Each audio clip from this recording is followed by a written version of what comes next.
Hola, buenos días, buenas tardes, cuando nos estén escuchando.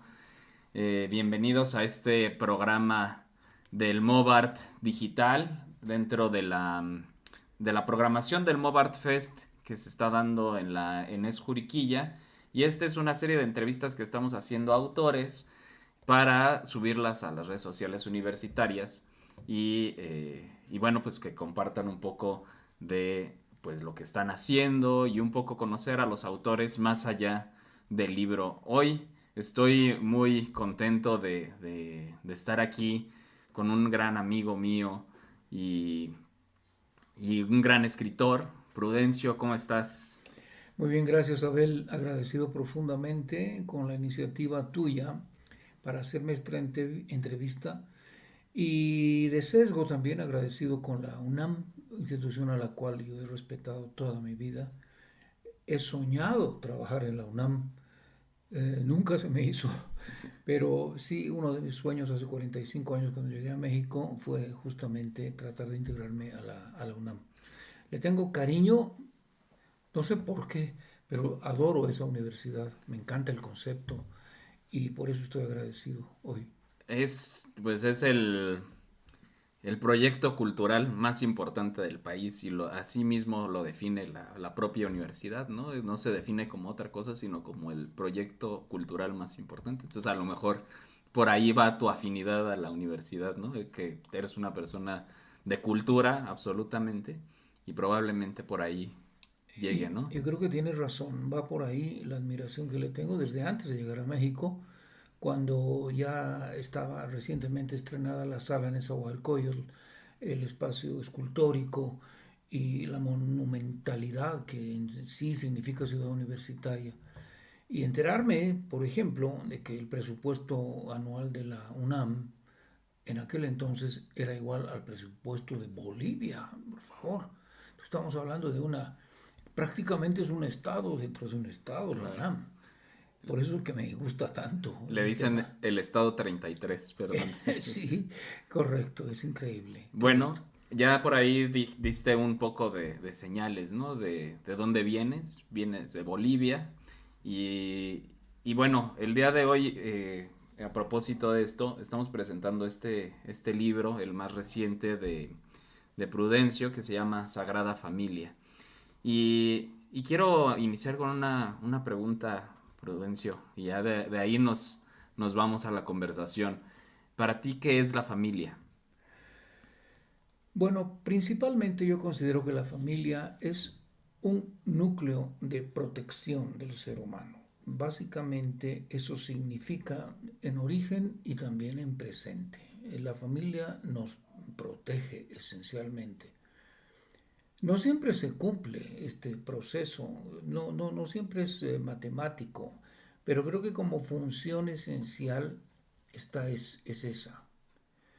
Posteriormente hay otros conceptos, ¿no? Tú sabes, la familia es el producto del amor y eh, temas sumamente endebles, diría yo, y muy, muy discutibles, ¿no? En esencia, la familia, vuelvo a reiterar, es un núcleo de protección del ser humano. Más todavía cuando en la infancia somos tan vulnerables, ¿no? Necesitamos eso y no somos realmente... Mira, este también es parte de la familia, este caballero, y quiere cobrar relieve. Siempre que estamos haciendo algo importante, él toma el primer plano. Vamos a ver hasta cuándo aguanta esto y cuándo el respetable público nos esté tolerando esta intromisión. Porque No. estábamos hablando justamente de la familia y esto es también parte de ese espíritu, ¿no? Sí, a mí me parece también, y coincido con esto, ¿no? Me gusta esta frase que, bueno, ¿cómo definiste la familia como protección? Y me hizo recordar un poco a Freud en este libro del malestar de la cultura, que dice, eh, cuando un bebé nace, para el bebé lo equivalente a Dios es su madre, ¿no? Porque le da protección. Pero cuando este bebé crece, se hace adulto y la madre muere, entonces lo único que le queda buscar es un Dios, porque ya no tiene la protección de la madre, ¿no? Entonces me hizo recordar eso, no sé qué piensas de esto. Bueno, es coincidente porque para mí también el concepto de la protección paterna y materna fue algo muy importante en mi vida. Y si algo recuerdo con verdadero terror de mi infancia es pensar en la posibilidad de que uno de mis padres hubiera fallecido siendo yo niño. Para mí eso era realmente atrozmente terrorífico pensar, porque lo había vivido partir de la experiencia de otros amigos que perdieron a su padre o a su madre y pues yo sentía que era catastrófico, ¿no? Entonces, ahora que lo mencionas como la pérdida de una deidad, en este caso la madre, eh, pues sí, nos hace pensar que necesitamos de dónde agarrarnos para seguir adelante cuando ya no están los padres o cuando ya no está la madre. Eso es la búsqueda permanente de que realmente no estamos solos o la tremenda discusión que se arma de si crees o no crees en Dios. No creo que sea esa la forma en que tengamos que plantear ese detalle, ¿no?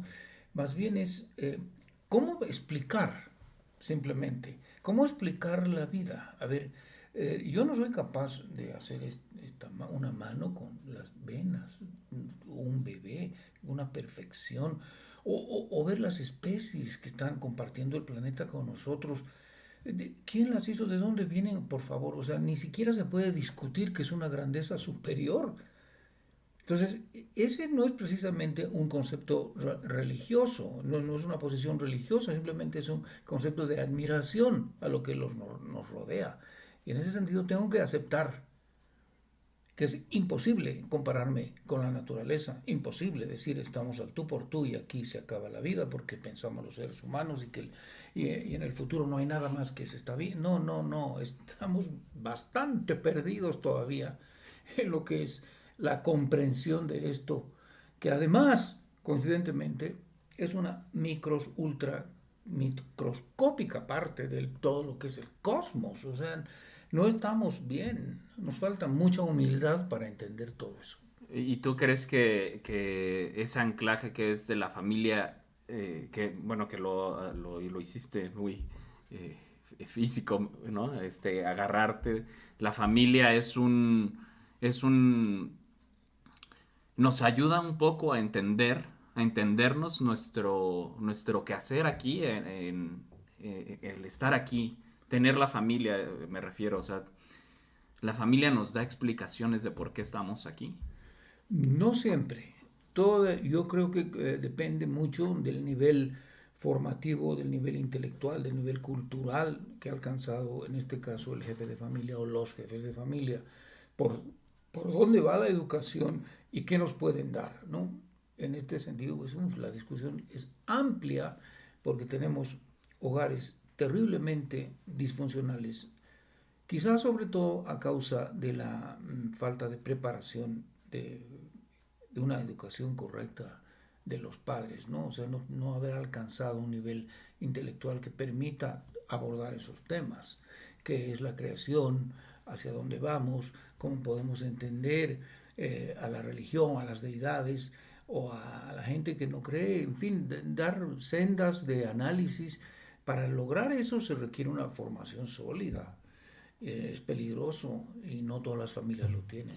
No, además también es complicado, ¿no? También, o sea, formar hoy en día una familia con esas características, digo, y no solo hoy en día, yo creo que también en el pasado, formar una familia con las características que dices, y sobre todo en Latinoamérica debe ser complicado, ¿no? Porque hay muchas circunstancias alrededor de cómo se crean las familias latinoamericanas bueno, a lo mejor tú puedes un poco hablar del caso boliviano pero, y del caso mexicano, por supuesto, también, de que nos rodean, ¿no? Hay desigualdad económica, hay, no sé, a veces pocas posibilidades para que el jefe de familia haya podido estudiar, ¿no? A veces se tiene que trabajar antes que prepararse. Exacto. O no sé, a lo mejor pensar incluso en la geografía, ¿no? En la geografía hay familias que se forman, no sé, a lo mejor en la sierra y formarse. No sé si te refieres a educación escolar o te refieres a educación o cómo se formaría esa educación en la familia. No sé. Correcto. Y yo creo que es un todo, ¿no? Por un lado la educación escolar, por otro lado la educación en cuanto a cultura, costumbres, Claro, sí, sí, sí. entendida la cultura en esta situación, sobre todo como costumbres, como vas transmitiendo a las nuevas generaciones ciertas habilidades, ciertos ritos, ciertos códigos familiares que se van aprendiendo, en la mayor parte de los casos tendría que ser para bien, ¿no? Aprender lo bueno de los padres. No siempre se da, eso es lo trágico, ¿no? Que hay instancias donde no ni siquiera se asoma a eso una familia. ¿Por qué? Tú mismo diste la respuesta, porque hay situaciones donde, por supuesto, va a tener más importancia ir a traer la papa, como dicen en México. O sea, es urgente resolver eso, ¿no? ¿Cómo vamos a vivir? Entonces tengo que trabajar como sea. Y ni siquiera tengo tiempo para leer el periódico. Y no me entero de nada. Y porque estoy trabajando. Entonces esa es a la esencia, ¿no? De una buena estructura familiar. Si las oportunidades permiten que exista una buena situación económica, se van a resolver muchas cosas. Es lógico, ¿no? Entonces, ya así como la familia está integrada a una sociedad donde juegan valores diversos, uno de los cuales siendo quizá el más importante, el económico, pues va a ser determinante, ¿no? De hecho, pues la mayor, tanto critican a veces, y la gente piensa que cuando uno dice materialismo histórico, que es, ya es el comunismo. No, no, espérame, o sea, sí, es el simple análisis de la historia a través de la economía. Claro. Entonces, pensemos, pues es una verdad. Una familia que tiene menos recursos económicos va a tener menos oportunidades de tener un buen nivel cultural, un buen nivel académico, y porque no hay tiempo. Si llegas, híjole, estábamos hace poco viviendo aquí cerca, en Querétaro, en un terreno cerca del TEC. Una familia estaba encargada de cuidar un terreno enorme, eran como 10.000 metros que tenían que cuidar. Los cuidadores, una pareja con 5 hijos, pequeñitos, viviendo en la miseria total. Él recibiendo un sueldo por cuidar el terreno. ¿Qué es cuidar el terreno? Estar ahí todo el día. Claro. Nada más. Y darle lo que puede a la esposa para cocinar. Y los niños correteando ahí en un terreno descuidado que puede haber alacranes y víboras, todo. Y ahí se está formando esa familia. Mientras tanto, hace unos cuantos metros, hay un chavo que llega en un Volvo a su universidad y no tiene problemas porque tiene el estómago lleno y toda una serie de recursos que le facilitan todo. Entonces ahí se ve que la injusticia, y ese concepto es esencial en mi trabajo. Cuando hay injusticia hay todo, violencia, malestar, todo puede ocurrir cuando hay injusticia. Y en la familia es un concepto que olvidamos. No, ni siquiera se trata. O sea, a veces la mamá dice, no, le compré un pantalón a fulanito, él también hay que comprarle a él. Se va entendiendo la justicia así muy superficialmente, pero no es el concepto de que vamos a ser como una sociedad justa, donde Claro. todos vamos a ser una comunidad integral. Bueno, no sé si me desvié mucho No, con la... no, está muy bien. Y mira, ahora que hablabas de esto, de este concepto de la injusticia, eh, quiero preguntarte, ¿qué tan importantes son los valores en la familia, en la creación de una pequeña, lo voy a llamar una microsociedad, ¿no? Que es la primera que tenemos o a la que tenemos contacto sin, sin saber quiénes son las personas, ¿no? O sea, tú naces en una familia que desconoces completamente los valores que tienen, ¿no? Tú naces porque ahí te toca nacer. Y qué tan importantes son los valores y en el caso de tu libro, si se ven representados ahí en la escritura. ¿Tienen un peso específico? Por supuesto que sí. Es muy difícil determinar eh, los valores de una manera general. Yo creo que en toda familia hay una tendencia básica de transmitir enseñanza, transmitir conocimiento a cualquier nivel. Esa es la esencia, ¿no? Los papás están primero cuidando y enseñándole algo a los niños. Es muy complicado cuantizar o cuantificar los valores, ¿no? Porque familias de gran formación académica están engendrando y más bien transmitiendo valores de conocimiento muy profundo. Una familia que no tiene ese nivel estará transmitiendo otros valores también, quizás no comparables en lo que es calidad a la vista de una sociedad. No va a traer la riqueza de un lenguaje florido, el hijo de un albañil, por ejemplo, pero va a traer la habilidad de la mano de obra, también hereda un valor. O sea, yo creo que en todos lados, en todos los niveles puede haber valores y no son comparables. No. Ese es el conflicto, no son comparables. Sin embargo, en la sociedad eso se traduce despiadadamente. Yo tengo más posición económica, por lo tanto, más formación cultural y te puedo tutear. Listo. Como me ocurría en el escenario, ¿no? Mucha gente cree que el músico es, pues, un poco inferior. O sea, no entiendo por qué, porque es un trabajador comparable a un mesero, no sé. Entonces, sí, te puedo tutear, ¿no? Oye, ¿puedes tocar otra canción? Así, entonces, ahí te das cuenta de que hay valores a valores. Esa persona que se da el lujo de pedir de esa manera una canción a un músico es que viene de otro nivel de valores, donde a veces juega solamente lo económico. Me dijeron muchas veces cuando llegué a México, como te ven, te tratan. Así te van a tratar como te veas. Y esa es una injusticia terrible, ¿no? Porque uno no sabe qué es lo que trae una persona cuando llega a una oficina a pedir trabajo. Claro. Yo llegué a México a pedir trabajo a la UNAM, a la UAC. Y a los 30 días de estar caminando, yo llegaba con los mismos zapatos porque ya no tenía para comprar y tenía que llegar lo más presentable posible, pero sin embargo cualquiera se daba cuenta que mis zapatos estaban, como diría Cantinflas, pero bien acabados, ¿no? En el sentido de que se estaban viniendo abajo. Están bien caminados. También caminados, exacto. Entonces, ahí ya de hecho, como te ven, te tratan, eh, ya estaba yo en una gran desventaja, ¿no? Porque no llegaba en coche, llegaba en camión o en metro, y llegaba ya, pues si por lo menos 3 veces había visitado una institución o una oficina, ya se estaban dando cuenta que traía el mismo traje. Claro. Entonces todo eso se va acumulando y nos vamos, bueno, es lindo el tema, pero creo yo que en esencial los valores son la oportunidad que nos da el nivel que tengamos dentro de la sociedad. Hay valores, y pienso yo, en todos los niveles hay valores y no sé si tengan que también tener un lugar importante que son los valores emocionales, los valores del afecto, por ejemplo.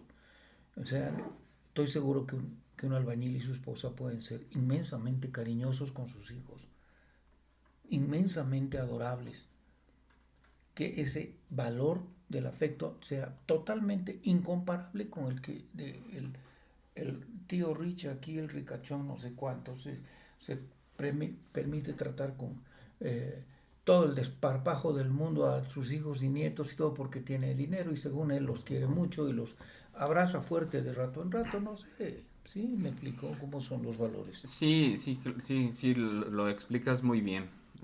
Subjetivos, dependen del contexto en el que se estén dando, ¿no? Puede ser que una familia muy adinerada se jacte de tener grandes valores y no necesariamente representarlos, ¿no? Pero mira, hace rato que te presentaba el libro, bueno, que decía que estábamos viendo Sagrada Familia, no dije el subtítulo a propósito porque tenía una pregunta preparada para eso y creo que se va a entrelazar muy bien con los valores. El subtítulo, o bueno, lo que sigue de Sagrada Familia, dice, es ¿por qué no me lo dijiste, abuela? Y sí, sí es así, ¿no? Sí, Porque no correcto. me lo dijiste, abuela. Eh, Tú piensas, bueno, ¿por qué en tu libro es tan importante la figura de la abuela? Eh, Ahí se representa, es la representante de los valores de la familia, es la portadora de ellos. No sé qué, por qué ponerla en la portada principal, ¿no? ¿Por qué no me lo dijiste, abuela? Ya como concepto, la abuela, ¿no? Es una pregunta hermosa de responder, porque primero que nada yo admiro profundamente a la mujer, o sea, le tengo admiración completa. Y la abuela en general siempre sabe todo. La abuela es la sabia, no tiene un reconocimiento universitario ni mucho menos, pero es la sabia. Ella sabe todos los recovecos de la familia, lo que se hizo, no se hizo y cómo se disimuló y cómo engrandeció aquello. Conoce todo el entramado de una familia, lo conoce la abuela.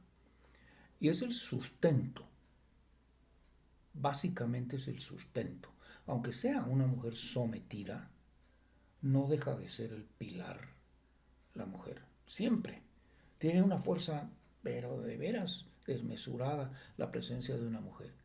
Y detrás, después de grandes hombres, siempre se dice, ¿no? Hay una gran mujer, es lo que todo el mundo dice, pero nadie dice que había también una abuela, ¿no? Que en el caso de, no sé, un presidente mexicano, por ejemplo, cuando estaba tomando la banda presidencial, el presidente Luis Echeverría, y estaba su abuela, estoy seguro, detrás de la cocina, terminando de preparar, estaba haciendo la talacha familiar. Muchos casos de esos hay por todos lados. La abuela trabajadora, la abuela que hace felices a todos y la abuela que sabe muchos secretos y la abuela que entiende a todos y que distribuye el amor con un nivel de justicia como nadie. Por eso es que la abuela para mí es tan importante. Yo no tuve el privilegio de conocer a mi abuela materna, pero realmente su ausencia me enseñó muchísimo. Yo me daba cuenta de la importancia que tenía esa figura, porque mi madre la había perdido cuando tenía 20 años. Le dio cáncer y la perdió y ella todavía reflejaba el dolor que le producía esa pérdida y me decía cómo era ella y cómo transmitía sus valores, su educación. Entonces ahí estaba la abuela. Mi abuela paterna es con la que yo jugaba, chacoteaba, me molestaba, me vacilaba, como dicen en México, y bromas y se reía de una manera muy, muy sabrosa. Y tuvo que entender y comprender a tres hijos hombres que eran muy fuertes y también un esposo, o sea, mi abuelo, terriblemente fuerte, impositivo y hasta duro con ella, me acuerdo, eso me duele decirlo. Solamente lo vi llorar unos días antes de su muerte cuando se estaba muriendo la abuela y se vio que la amaba, ¿no? Pero por otro lado supe también que había tenido años de años una amante que hizo sufrir mucho a mi abuela. Y todo eso pues junto y lo vas recabando a lo largo de tus años y vas viendo qué valores tienen en la familia cada uno de los elementos. Y descubrí que la abuela es la número uno. Ella sabe todo, sobrelleva cosas y en muchas situaciones sabe resolverlas. Yo considero, por ejemplo, en el caso de mi madre, ella fue una gran abuela. Supo, pues ahí distribuir lo mejor que pudo la tremenda cantidad de injusticias que se presentaron en mi familia, ¿no? Pues la historia es otra, no la voy a platicar aquí, pero es una familia con grandes conflictos y ella supo en su papel de abuela, no, pues filigranas acá manejando. Por eso para mí es tan admirable la abuela. Oye, Prudencio, y además la abuela también es una figura que guarda secretos, ¿no? También, Ajá, o sea, tiene una, una gran responsabilidad, ¿no? Y como dices, siempre sabe gestionar así es. eh, cuándo decir una cosa, cuándo no, a quién decírsela. O sea, tiene el poder, tiene como esta visión de 360 grados con la familia, ¿no? Y verla Ah, sí, y observarla como desde arriba, ¿no? Porque, exacto. Los ingleses tienen pues, un sentido del humor fabuloso, maravilloso. Hay una serie que se llama Downton Abbey, donde ahí está la abuela que trato yo de retratar, en un nivel de aristocracia increíble, una abuela, Dios santo. Pero esa es la abuela. Sabe todo y sabe que mejor cállate, no toques ese tema y así, o sea, la gran eh, política es la abuela, o sea, la abuela es todo en las familias. claro. Oye, no quiero dejar el tema de las abuelas, me parece algo importante y más en esta sociedad tan individualizada que se está haciendo. O no sé si tú percibas eso, yo por lo menos percibo que cada vez más se nos está haciendo más individuos, o sea, centrarnos más en nosotros. Incluso hay muchos psicólogos que solo hablan de cuídate tú mientras tú hagas, sin tomar en cuenta como a la comunidad. Esto ha generado como cierta individualización de la sociedad, ¿no? Ya cada vez tenemos menos relación incluso con nuestros propios hermanos, con nuestras abuelas, ya no escuchamos a nuestras abuelas, ¿no? Ya el rol de la abuela, de cierta manera, hay muchos casos de abuelas abandonadas, ¿no? En asilos y en pues sí, en lugares donde mucho descuido de personas de la tercera edad. ¿A qué voy con esto? ¿Tú crees que en el futuro la figura de la abuela se vaya a perder? Cada vez a lo mejor las personas quieren tener menos hijos, ¿no? Y eso probablemente, no sé si sea una preocupación hacia el futuro de, pues, qué futuro les voy a dar a mis hijos. Eso, pues, va casi por naturaleza, va a determinar que vamos a tener sociedades de personas grandes, pero sin convertirse en abuelos, ¿no? Sin compartir esa relación del nieto con la abuela, el hecho de convertirte en abuelo, pues, que no tiene que ver con ser viejo, ¿no? Son cosas Correcto, diferentes. correcto. Bueno, mira, ese es un tema bien amoroso de tratar, porque por ahí en algunas zonas de Bolivia y Chile dicen que los nietos son el regalo que da Dios por no haber matado a los hijos. Entonces, es realmente la aparición de un nuevo ser que está básicamente lleno de ternura, ¿no? Entonces eso te conmueve y te deshace el corazón y te vuelves mucho más amoroso. Incluso se dice que a los hombres que más testosterona tienen un bebé, le baja mucho la testosterona. Y esto a futuro, pues tratando de prescindir, no sé si es el término, o eliminar la figura de la abuela en virtud de una sociedad mucho más individualista y que no sé hacia dónde pretenden llegar con eso. Sí, en la vida, estoy de acuerdo en que la vida del ser humano es esencialmente individual, porque es un ser único, en ese sentido voy de acuerdo con eso, es un ser único que tiene que tratar de no ser dependiente. Pero por otro lado están esos sentimientos que son la característica esencial del ser humano, los afectos. O sea, somos seres de amor, que nos gusta dar amor, nos gusta apapachar y nos gusta que nos abracen. Claro. Eso está dentro de la naturaleza del ser humano. Entonces, desechar de una pincelada todo eso en virtud de que somos una sociedad distinta, donde manejamos de otra manera, los recursos de comunicación han evolucionado tanto que ahora podemos tener aquí la figura virtual de, no sé, de John F. Kennedy hablando con nosotros. Entonces, está evolucionando de una manera impresionante. Pero todo eso no deja de ser en el fondo eso, virtual, nada más.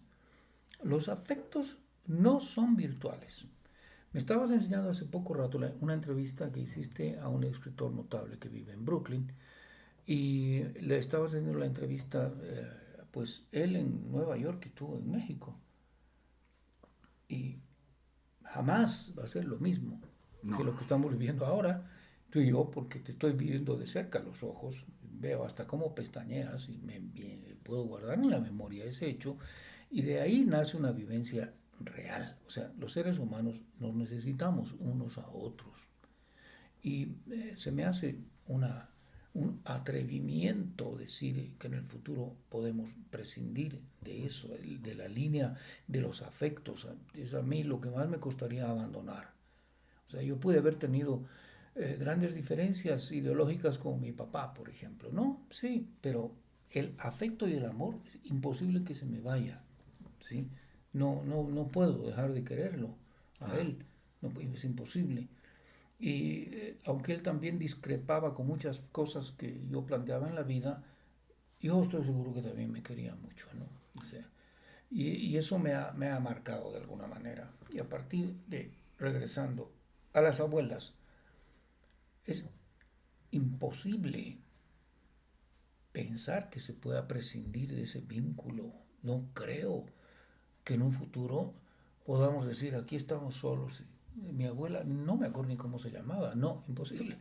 No creo que el rumbo de una sociedad humana tenga que ir por esa senda, ¿no? Por ese camino, por esa dirección. Fíjate, es que a mí me resuena mucho porque yo sí tengo una preocupación genuina en la pérdida de la comunidad, ¿no? Y de la familia en general.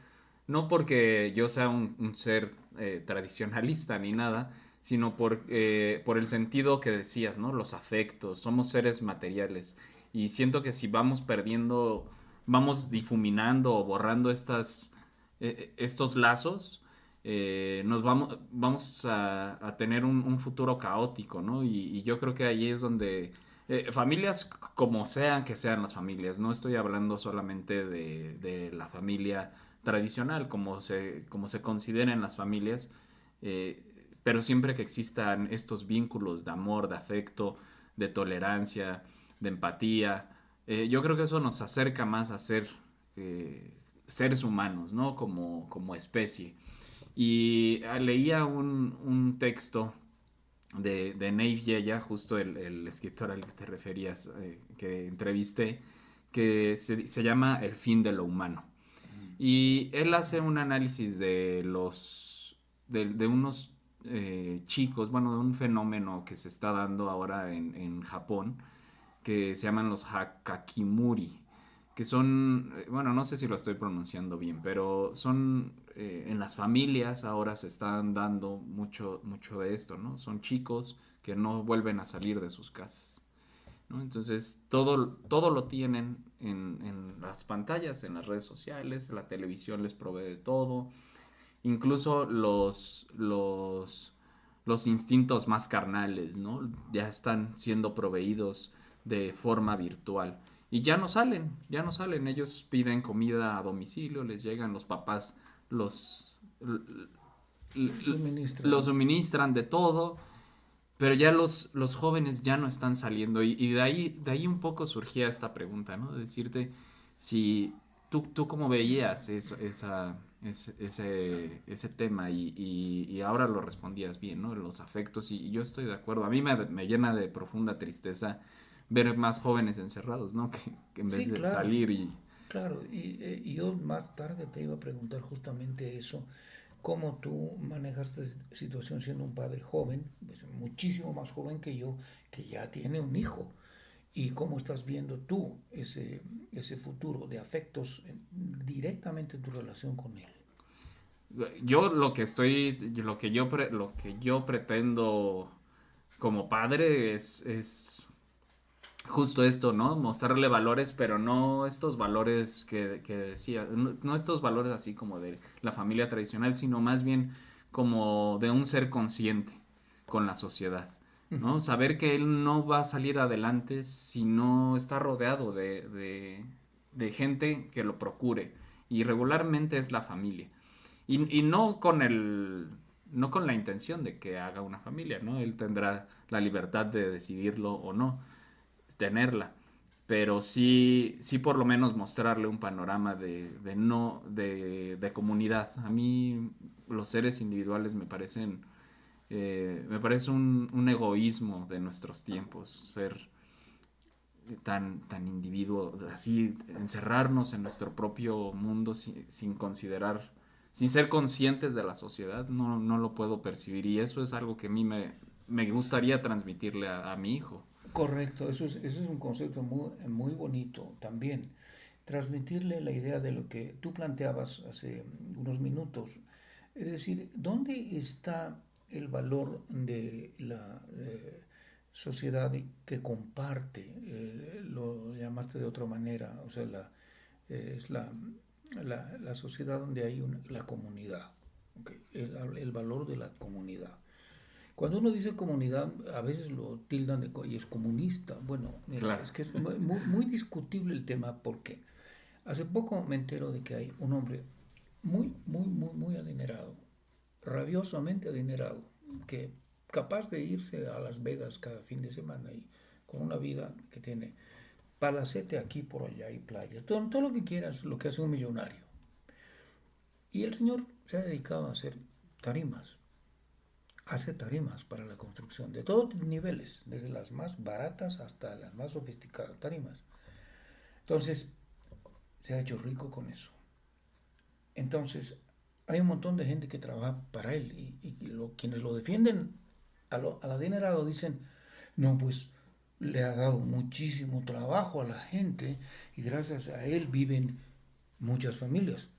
Pero también se puede decir al revés. Claro, Todos los que trabajan para él lo han enriquecido. claro. O sea, unos y otros tienen razón. Entonces, ¿cómo se puede esencialmente promediar esto? La vida en comunidad es un concepto profundamente humano. No estamos hablando de una ideología de izquierda o de derecha, estamos hablando de humanismo puro. Claro. La sensibilidad que se tenga para ayudar al ser humano que está en las mismas condiciones que tú, tratando de subsistir en la vida, porque es la realidad. Aquí en México hay un solo ejemplo que yo conozco, que es en Tilaco, en la Sierra Queretana, eh, comunidad, sí, digo, pueblo en el cual el padre Miracle, un español que llegó allá, hizo una comunidad realmente interesante, porque logró que todos tuvieran vivienda a partir de ayudarse entre todos.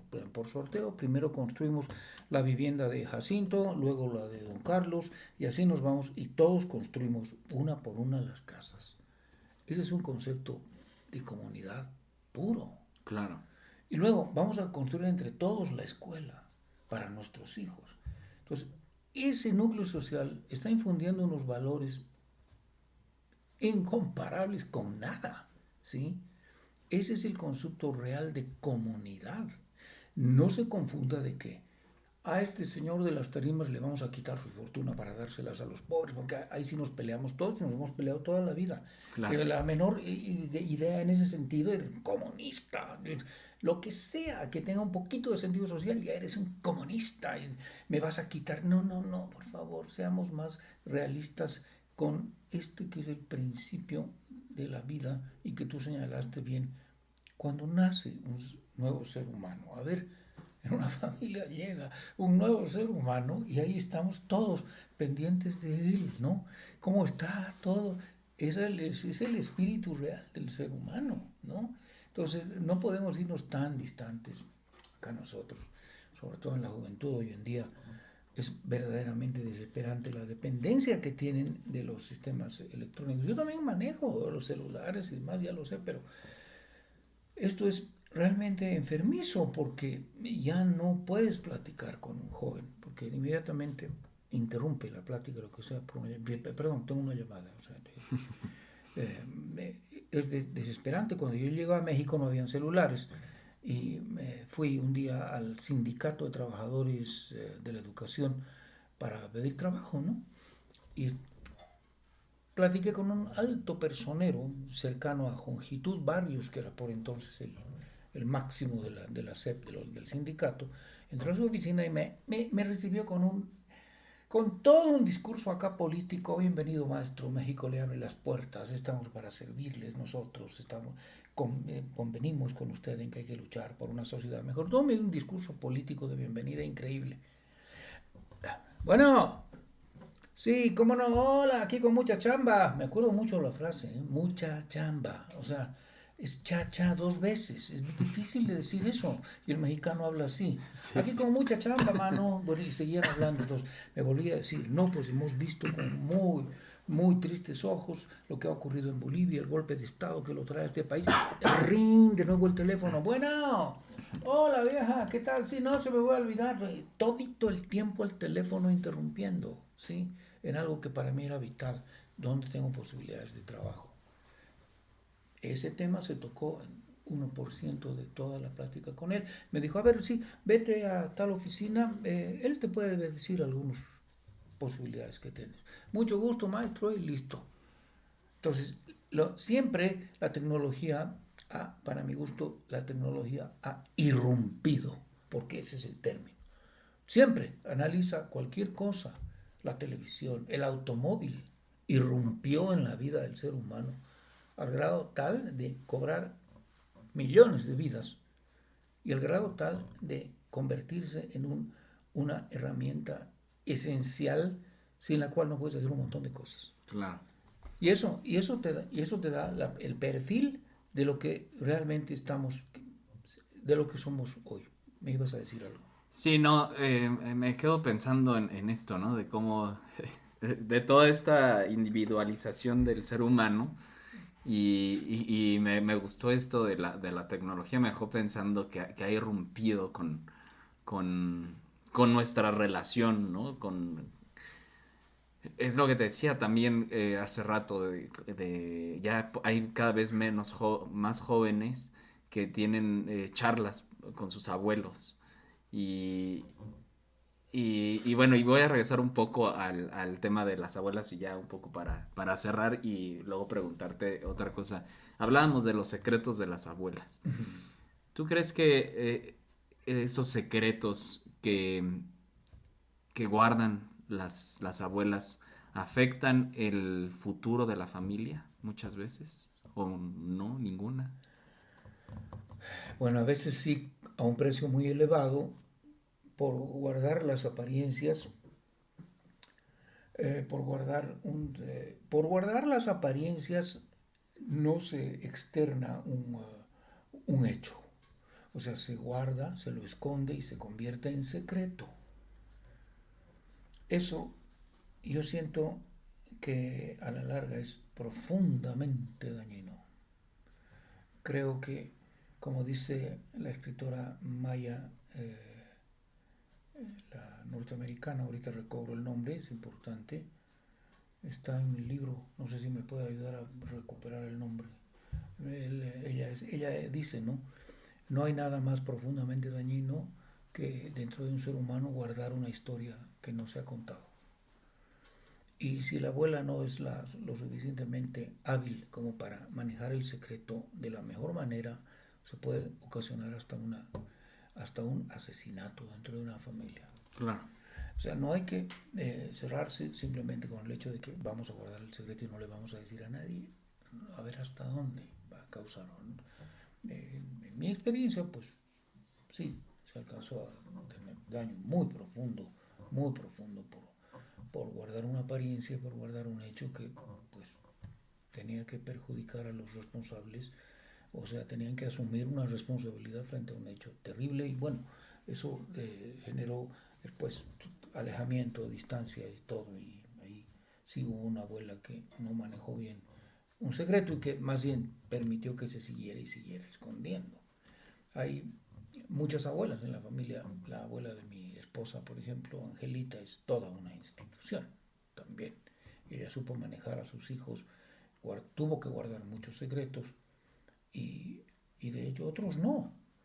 Ella, por ejemplo, fue segundo frente con su esposo. Ella era el segundo frente. Su esposo Claro. estaba casado y ella finalmente nunca escondió. Sí, la ve hasta una mujer feliz, completamente feliz y reía y hacía bromas con sus nietos. Nunca la vi amargada, nada, cero.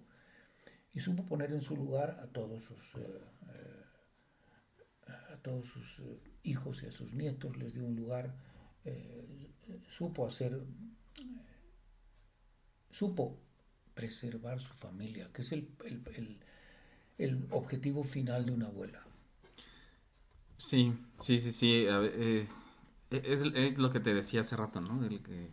Te- son las gestoras de los secretos, ¿no? Saben cuándo sacarlos a la luz, cuándo guardarlos, meterlos a la congeladora un ratito, luego, entonces lo gestionan bien.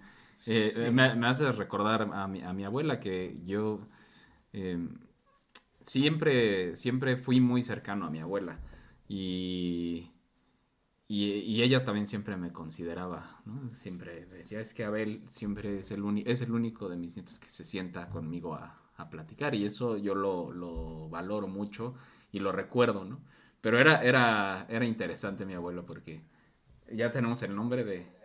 está en los Borda. eh, y recuerdo mucho a mi abuela que incluso me daba dinero y me decía, no le digas a tu abuelo, ¿no?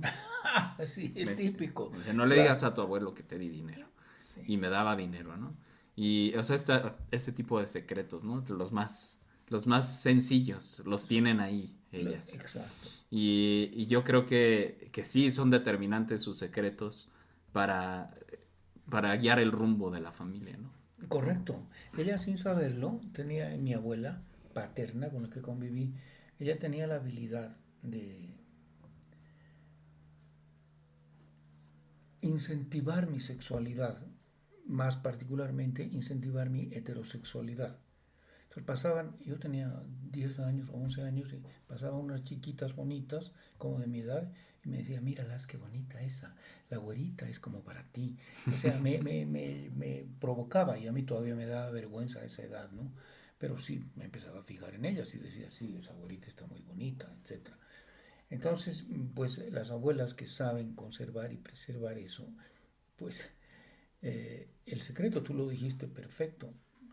Mira, te doy estos 100 pesos, pero no le digas a tu abuelo. Entonces, te adopta. A través de ese secreto te está adoptando. Vas a ser más mía, más mío, porque te estoy apapachando de esta manera, pero cuidado que digas, porque esto puede sonar a extorsión si lo externas de esa Claro, manera, ¿sí? Entonces, ¿cómo van las cosas? Por eso es todo. Muy bien. Ok. gracias. Mientras tanto, me puedes preguntar algo porque aquí estoy. Sí, no, quiero preguntarte otra cosa. Es que a mí se me están ocurriendo un montón de cosas por preguntarte, pero ahora que mencionabas de tu origen, de Bolivia, eh, quiero preguntarte, tú al final eres un migrante en el sentido más puro de de la palabra, ¿no? O sea, tú migraste a otro país a buscar pues una nueva vida. ¿Qué se siente, Prudencio, eh, ir a otro país y dejar a tu familia, a tu núcleo familiar? O sea, tú como, o sea, porque viajaste millones de kilómetros, ¿no? Pues mira, realmente en mi caso fue una ruptura profundamente dolorosa, porque era una ruptura doble, ¿no? Primero con el país tener que alejarme, porque había habido un golpe de Estado sangriento y yo me tuve que asilar en la Embajada de México. Yo por entonces militaba en el movimiento de izquierda revolucionario, el MIR, que después asumió la presidencia con el entonces líder Jaime Paz Zamora, que llegó a ser presidente. Eh, Gobernaba Lidia Gayler y un gobierno de facto del general Mesa eh, irrumpió en el poder porque estaba coludido con el movimiento del narcotráfico. Entonces había que arrasar con todos los políticos de izquierda y en ese golpe se perdió al gran líder, el máximo intelectual de la izquierda boliviana, Marcelo Quiroga Santa Cruz, una figura emblemática, un tipazo, escritor involucrado con las artes, tenía una familia hermosa, estudió ballet clásico, ¿no? Era una figura. Y un orador, pero no te puedes imaginar qué nivel de oratoria que tenía Marcelo Quiroga Santa Cruz. Lo asesinaron pum, pum, pum en la calle así. Bueno, entonces convenimos con mi padre que yo me tenía que asilar en la Embajada de México. Él me ayudó a llegar allá y el embajador Plutarco Elías, perdón, no, Plutarco Albarrán me dio cobijo en la embajada junto a 180 compañeros, ¿no? Entonces llegué a Ciudad de México, directo a Gobernación, a hacer mi declaración que duró como 3 horas. No llegué directo hacia a los pasillos del hermoso aeropuerto, no, directo, a una oficina por atrás, ahí a Gobernación. Y a partir del día siguiente me sentí muy cobijado, muy bienvenido. Me dijeron, a partir de hoy usted tiene derecho a buscar, de incorporarse al sistema económico mexicano. Esa fue la frase del empleado que nos recibió. Y empecé a buscar trabajo. Entonces estaba dejando todo mi proyecto político y artístico en Bolivia. Acababa yo de crear la Orquesta de Instrumentos Nativos junto a mi hermano Sergio en la universidad. Y era un proyecto lindísimo, para entonces brillaba mucho. Tuve que dejar todo eso y integrarme a México, que tenía una realidad completamente distinta. México no había problema. O sea, yo me metí en un grave problema en Bolivia porque cuando era secretario de Cultura de la Universidad Mayor de San Andrés, joven yo, 28 años ya tenía ese cargo, un grupo argentino llegó y me pidió el Paraninfo, o sea, el auditorio de la universidad, para hacer un concierto con música de los Beatles. A mí me encantó la idea, pero la comunidad de izquierda vio con pésimos ojos que se comprara algo de los Beatles. ¿Cómo los más capitalistas y rockeros del imperio? No, ¿cómo vamos a hacer? Bueno, tuve que someter casi al consejo universitario que me dieran permiso para lograr un concierto de los Beatles. Que por cierto, en esa efervesciente universidad llena de gente de izquierda, de todos los rumbos trotskistas, comunistas, anarquistas, todos juntos ahí, fueron al concierto de rock. Claro. Que fue un éxito, pero desmesurado, y tuvo que hacerse una segunda versión porque fue maravilloso. La gente brincaba y yo lloraba de emoción, ¿no? Se hizo el segundo concierto a pocos días antes del golpe sí, el golpe de estado de Mesa.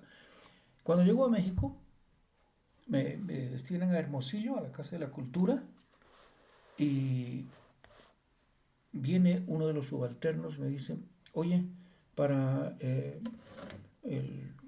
esta oportunidad, para el Día de las Lupitas, ¿sí? Vamos a hacer un concierto especial con unas canciones ahí que vamos a poner, son estas, me dio ahí las partituras para que ponga en cada grupo yo una canción. Yo le digo, pero ¿por qué esto tan jalado de los pelos? ¿Quién quiere esta cosa? No, es que Jorge quiere. Jorge quiere, el director de la Casa de la Cultura quiere, y entiéndelo, boliviano, es una orden. Aquí no hay esos juegos democráticos que no. En México, Abel, el jefe es el jefe. Y seguimos muy arraigados a eso. Un poquito menos ahora. Pero cuando llegué era atroz. No era un presidente, López Portillo, ni los siguientes. Eran emperadores, nada más. Y así funcionaba. Entonces, imagínate el cambio que significó para mí llegar de Bolivia efervesciente a México obediente. No, me costó adaptarme, me costó. Finalmente me fui a la ciudad de Aguascalientes, donde hice un proyecto propio, individual, con el apoyo institucional y todo. Formé la Orquesta de Instrumentos de Percusión.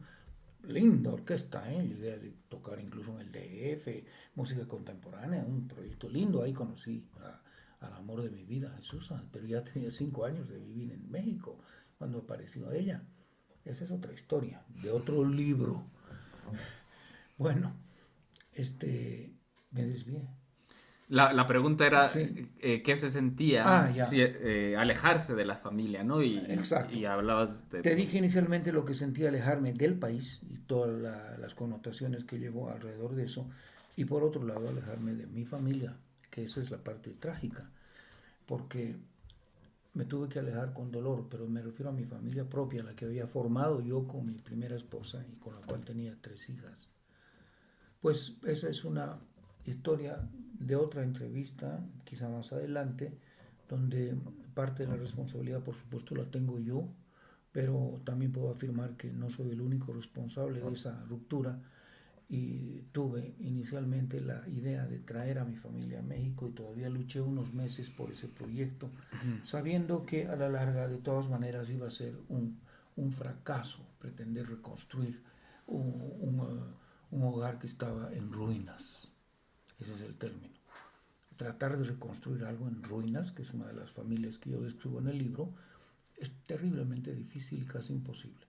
Entonces, tener que sobrellevar la separación de mis hijas pequeñas es algo que me pega hasta hoy, ¿no? O sea, no es algo que se pueda superar tan fácilmente.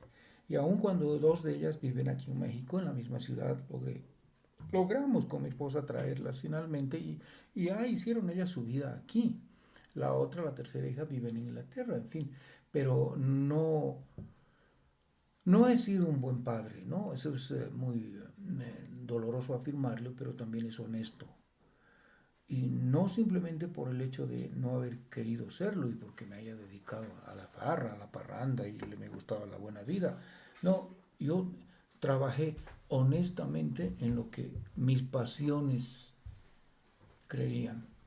Yo siempre pensé que a partir de la música iba a salir adelante en todo sentido, incluyendo el económico, pero estaba bastante equivocado. En este mundo hay que hacer varias cosas para resolver lo económico y a veces tienes que sacrificar mucho de ti para salir adelante y yo no sacrifiqué. Yo seguí siempre mi pasión artística, mi vena artística y pensé resolver todo con eso, con una fe increíble. Por eso pude hacer música mucho tiempo, llegué a grabar discos con mi esposa, un dúo hermoso que prevaleció muchos años. Hice también escultura, hago todavía escultura. Y lo que más hago ahora es escribir, ¿no? Porque siempre he escrito, toda mi vida he escrito, escribía yo desde Bolivia. Pero afortunadamente tuve la oportunidad de publicar hace 4 años mi primera novela, después otro libro y ahora este es el tercero. Entonces es un poco la síntesis. Creo que me extendí un poco. No, está bien.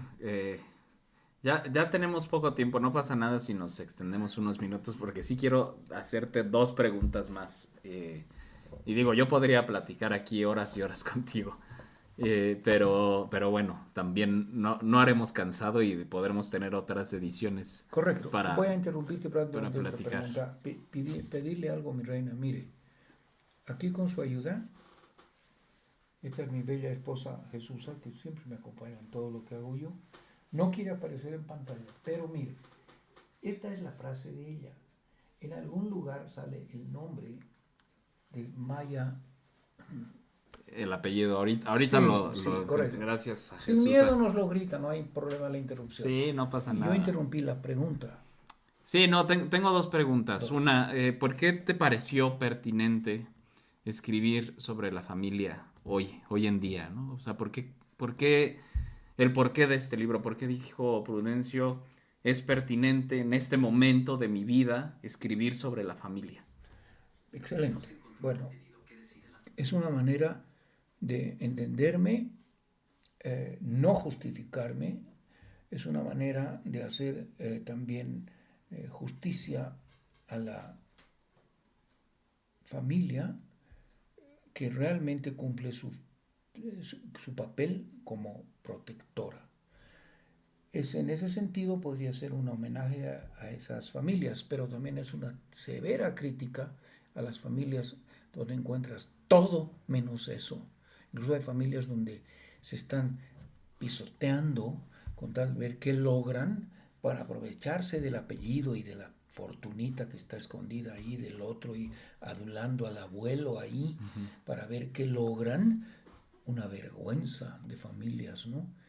Que son capaces de lo que sea, hundir hasta asesinar al hermano por quedarse con su parte, no, bueno, todo eso. Entonces, cuando yo vi las estructuras familiares, tanto en Bolivia como en México, cómo funcionaban, y dije, este es el tema, porque además me atañe directamente. Yo soy yo rompí con una familia, soy parte de una historia trágica y ese libro, digamos, todavía no lo he escrito, de Ok, mi historia personal, pero considero que es un tema apasionante mostrar la diversidad de familias que hay. Este libro son 9 historias de familias distintas, cómo se manejan y cómo hay abuelas que no son tan rescatables. Hay abuelas también tremendas. Y es claro. el capítulo, me parece que es el 3. Ay, muñeca hermosa, gracias. Maya Angelou. norteamericana ya fallecida. Es una mujer extraordinaria que escribió para su sociedad, para su núcleo. Tiene frases y libros maravillosos, Maya Angelou. Y ella dice, tiene, por favor, la frase en inglés la voy a decir antes de terminar de responder a... Gracias, mi reina. There's no greater agony than bearing an untold story in your heart. O sea, no hay agonía más grande que guardar una historia no contada en tu corazón. Claro. Dios santo, muchísimas gracias. Muy buena frase. Buena frase. Entonces tenía que responder yo cuáles son por esas razones quise mostrar el espíritu de distintas familias. Son distintos niveles sociales, por supuesto, Claro. que se muestran, y distintas historias. 3 de ellas son tan reales que no cambian ni siquiera los nombres. Casi son una crónica. Yeah. Particularmente la tumba de la tía Lulú, que es una historia familiar donde abiertamente digo los nombres de la tía, el tío, el abuelo, desde mi bisabuelo va esa historia, ¿no? Hay otras que tuve por política que cambiar los nombres, pero son historias reales, 3. Son reales, de familias terribles, casos atroces, que son realidad. Por ejemplo, Giovanna es un capítulo donde realmente es una historia trágica, una historia real acaecida aquí en la ciudad de Querétaro, a la cual yo he bautizado como la ciudad de los templos. Es una frase que espero que se quede como símbolo de mi visión, ¿no? Es la ciudad de los templos. Muy bien. Y ya, la última para... Bueno, antes quiero hacer un comentario. ¿Te puedo dar por qué yo veo la pertinencia de tu libro en este momento? Claro, claro. Además, quiero aclarar algo. El entrevistador en este caso es quien realizó el prólogo del libro. Yo lo invité a él porque tuve una afinidad, siendo muchísimo más joven que yo, puede ser perfectamente casi que mi nieto, pero vi muchísima afinidad en su criterio y sobre todo un gran desparpajo en su pensamiento, en su forma de ser y de expresarse, y eso a mí me encanta. Entonces me regresa a lo que como yo era de joven, así un poco molestoso, incómodo en la sociedad, y eso me encantó. Dije, él es ese, y me escribió un prólogo precioso. Muchas gracias. Yo estoy muy honrado de haber podido escribir el prólogo. Creo que quedó bien. Sí, lindo, Quedó bien lindísimo. y acorde a esta afinidad que tenemos, ¿no? Que hemos construido y que nos hemos encontrado mucho en igualdad de pensamiento en muchas cosas. Pero yo te quería decir por qué es pertinente y no porque yo sea una institución en decirte por qué no, o sea, al final todos somos libres de escribir lo que sea, pero yo le veo pertinencia por justamente eso, lo que he comentado durante la entrevista, ¿no?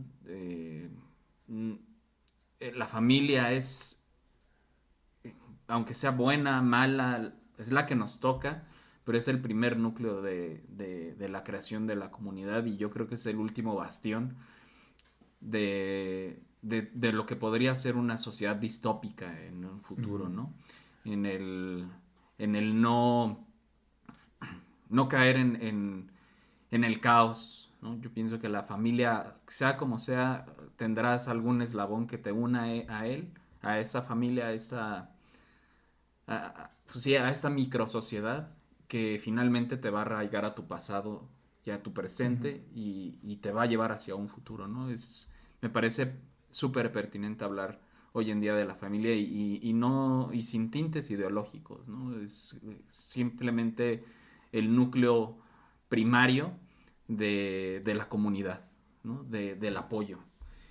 Puede ser disfuncional, pero habrá alguien dentro de tu familia con el que te entiendas más y a partir de ahí empezar a crear una comunidad. Luego formar familias como sean, con las características que cada quien considere, pues también eh, creo que es importante siempre hablar de la familia porque es el último bastión de una sociedad probablemente en el futuro distópica, ¿no? Donde ya no queramos relacionarnos, donde ya no queramos tener afecto con el otro, ya no queramos escucharnos. Yo No, pienso que la... qué horror. No, no, no, no, eso no tiene que pasar. Sí, sí. Entonces, ahí la pertinencia de tu libro, ¿no? Esta es una opinión que yo te doy propia y espero que, no sé si la compartas, Oh, muchas gracias. pero creo que es muy pertinente más en esta sociedad. Y ya, lo último que te quiero preguntar, cuál es el futuro de un músico, escritor como tú, Prudencio? ¿Cuál es tu futuro? ¿Seguir escribiendo? Obviamente vas a perdurar a través de las letras, pero personalmente quiero saber cuál es tu futuro. Bueno, obviamente esto está siempre relacionado un poco con lo que es mi egoísmo, ¿no? O sea, mi ego, porque pues he funcionado así toda la vida y siempre estoy pensando en hacer cosas. Pero cuando digo cosas, se me quita eso del ego, porque realmente en esencia lo que quiero yo es jugar, ¿sí? Y eso es muy natural, muy humano. O sea, no quiero acá que me exhibirme, miren la grandiosidad, que me preservarme a través de las letras. A mí me encanta escribir para provocar un poco. O sea, por eso nos llevamos tan bien contigo, porque mi escritura es provocativa. Tengo amigos que no son afines a mi ideología y bastan dos frases que diga yo para dejarlos realmente mal. Y he llegado a perderlos porque sí soy un provocador. Cuando quiero lo ser. Entonces, el, yo voy a comenzar a morir el día que deje de provocar. Porque eso es lo que más me gusta. Quiero seguir escribiendo por eso. Porque por el momento es la herramienta más factible económicamente. Hacer escultura es hermoso y tengo todavía muchas maquetas, ideas, pero cada una de estas obras que es carísimo de hacer, necesito un verdadero presupuesto para cada una. Claro.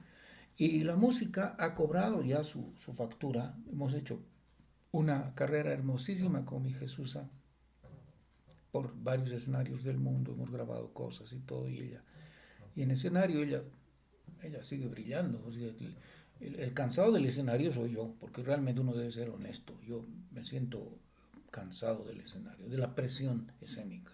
Es duro eso.